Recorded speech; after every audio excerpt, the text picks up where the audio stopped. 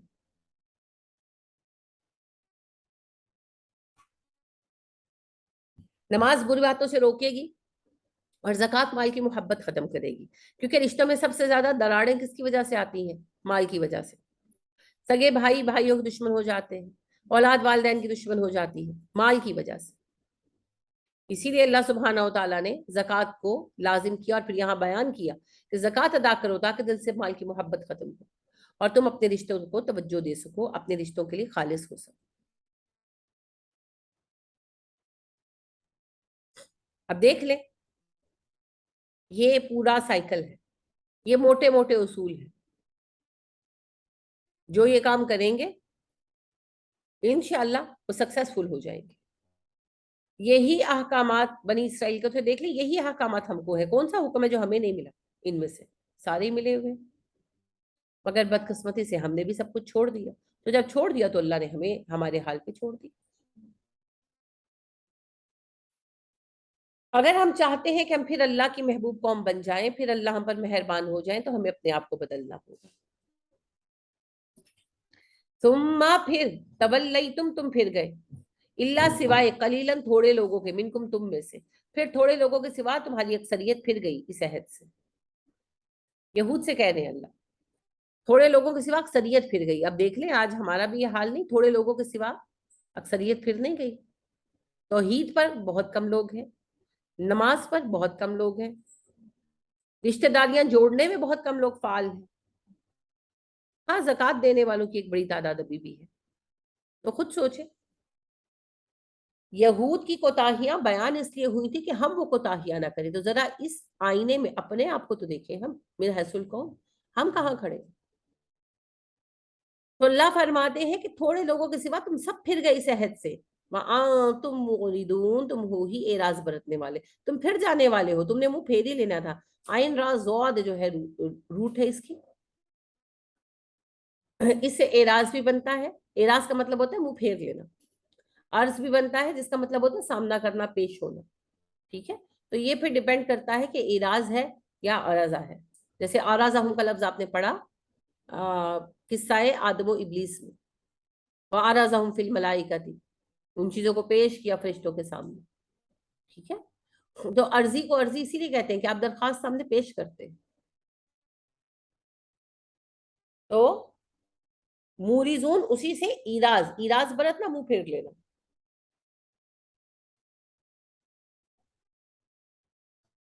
تو اللہ کہتے ہیں تم ہو ہی منہ پھیرنے والے, تم عہد توڑ دینے والے ہو. اب دیکھیے ہم نے بھی تو اللہ کا عہد توڑ دیا. یہود نے توڑا, یہود نے سزا پائی. اب جب ہم نے توڑا ہے تو ہمیں نعمتیں کیسے مل سکتی؟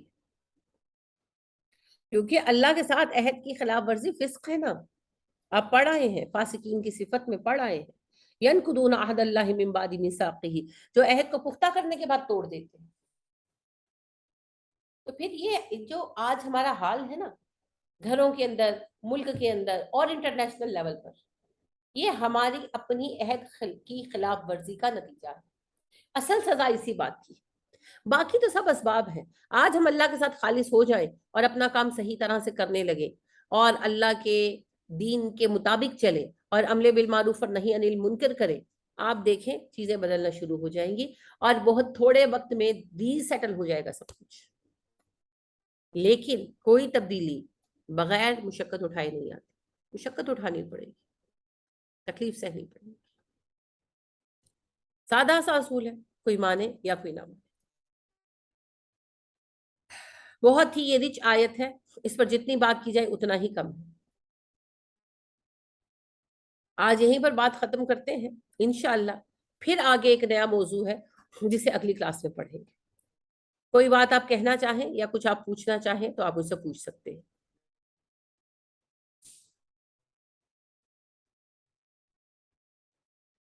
جی السلام علیکم. وعلیکم السلام. میں یہ پوچھنا چاہ رہی تھی، آپ نے کہا عرضی بھی اس سے بنتی ہے مورزون والی، اور منہ پھیرنا اعراض بھی، دونوں اس کے میننگ بنتے ہیں؟ جی جی ایک بالکل. کا مطلب ہے منہ پھیرنا اور ایک کا روٹ مطلب جو ہے ہے نا، پیش. اس کی روٹ ہے عین را ضاد. اس روٹ سے مصدر بنتے ہیں. جی آپ کو یاد ہے اس میں مصدر، اس میں مشتق ہم نے کیے ہوئے، اس میں جامد اردو میں. اس میں مصدر وہ ہاں ہوتے ہیں جس جی سے بہت سارے لفظ بنتے ہیں. جیسے کھانا مصدر ہے، کھانا. اب اس سے پھر کھا لو، کھاتے ہیں، کھاؤ گے، سب لفظ بنتے ہیں. یہ مشتق ہے. اور جامد وہ ہوتے ہیں جو نہ کسی سے بنتے ہیں اور نہ خود سے کچھ بناتے. تو مصدر یہی ہوتا ہے. روٹ ہوتی ہے بیسک 3 یا 4 ورڈ جن سے لفظ بن رہا ہے. تو وہ تو ہے عین را ضاد. اس سے پھر مصدر مختلف بنتے ہیں. تو ایک مصدر بنتا ہے عرضہ اور ایک مصدر بنتا ہے ایراز. اور بھی مصدر بنتے ہیں، وہ ابھی ہم ڈسکس نہیں کریں گے. تو ایراز جو مصدر ہے اس سے لفظ بنتے ہیں منہ پھیر جانا. ٹھیک ہے.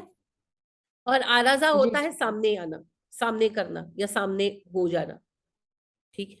تو یہ دو الگ مصدر ہیں، روٹ ایک ہے ان کی، عین را ضاد. ٹھیک ہو گیا؟ جی ٹھیک ہے. جی یہ حمزہ سے بنے گا بالکل، لیکن روٹ ورڈ تو وہی ہے نا، عین را ضاد. وہ تو وزن ہے. جیسے کہ تعلیم، عین لام میم ہے نا، اسی سے بنا. اس میں تا کہاں سے؟ اس کے وزن پر اسی طرح یہ ہے. جی عفت آپ کچھ کہنا چاہ رہی ہیں؟ رحمۃ اللہ. میں یہ پوچھنا چاہ رہی ہوں کہ کل کے لیسن میں آپ نے وہ شرک بالذات کا بتایا تھا. تو جیسے یہود نے حضرت عزیر علیہ السلام کو اللہ کا بیٹا بنایا اور عیسائیوں نے حضرت عیسیٰ علیہ السلام کو، تو یہ شرک بالذات میں ہی آئے گا؟ عزیر علیہ السلام کو سب یہود اللہ کا بیٹا نہیں مانتے، وہ یہود کا ایک خاص گروہ تھا. ٹھیک ہے. تو بہرحال ہاں، اگر کوئی ان کا بیٹا مانے، اللہ کا بیٹا کوئی کسی کو مانے، تو پھر یہ شرک بالذات ہو جائے گا. کیونکہ بیٹا کیا ہے، اولاد کیا ہے، اولاد ہماری ذات کا حصہ ہے نا. تو اگر کوئی اللہ کی اولاد مانے گا تو یہ شرک بالذات ہوگا. جزاک اللہ. اور ہمارے یہاں بھی سب نہیں، میں پہلے ہی واضح کر دوں، شیعہ جو سیکٹ ہے، ایک تو مین گروہ نا شیعہ، ہم سب کو شیعہ کہتے ہیں، فقہ جعفری. اب اس کے اندر بہت ساری قسمیں ہیں. جیسے سنیوں میں بہت ساری اب قسمیں ہیں، اسی طرح ان میں بھی بہت سارے آگے پھر گروہ ہیں. تو ایک ایسا سیکٹ ان کا بھی ہے جو حضرت علی کو خدا مانتا ہے. کہتے ہیں علی تو خود خدا ہے. جی یہ شرک بالذات ہو گئی. یہ شرک بالذات ہے. یہ شرک بالذات ہے. تو اگر کوئی خدا نہ خواستہ کسی کو خدا مانے یا کسی کو خدا کا بیٹا مانے تو وہ شرک بالذات ہوگا. اچھا جی، اور کوئی بات؟ چلیے پھر آج کا لیکچر جو ہے وہ ختم ہوتا ہے. کلاس تو بھی چلے گی. اللہ سبحانہ و تعالی آپ سب کو بہترین برکت عطا کرے. آمین. السلام علیکم ورحمۃ اللہ وبرکاتہ. وعلیکم السلام ورحمۃ اللہ وبرکاتہ. آج